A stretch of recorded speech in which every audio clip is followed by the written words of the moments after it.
Hello everyone, সবাই কেমন আছেন? আশা করি সবাই ভালো আছেন। বন্ধুরা, আমরা সবাই জানি যে টাকার রেট ভিন্ন ভিন্ন। মানে কোনো দেশের টাকার রেট বেশি, আবার কোনো দেশের কম। কিন্তু আপনি কি জানেন আজকের দিনে ইরাকের 1 দিনার সমান বাংলাদেশের কত টাকা হয়? আপনার ধারণা কি ঠিক, নাকি অবাক হওয়ার মতো কোনো চমক আছে? এই ভিডিওটি বিশেষভাবে আপনার জন্য তৈরি, তাই শেষ পর্যন্ত দেখুন। কারণ আপনি যদি নিয়মিত টাকার রেট জানেন, তাহলে অর্থ লেনদেন বা বিদেশ থেকে পাঠানো রেমিটেন্সে লাভবান হতে পারেন। আজ রবিবার 2 নভেম্বর 2025।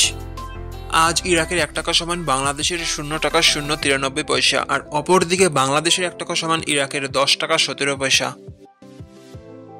বন্ধুরা, টাকার রেট প্রতি মুহূর্তেই বদলায়, আর এই পরিবর্তন আপনার আয়, খরচ, এমনকি সঞ্চয়ের উপর প্রভাব ফেলে।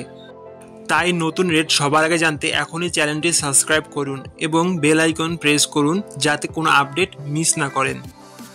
ধন্যবাদ, দেখা হবে পরবর্তী ভিডিওতে।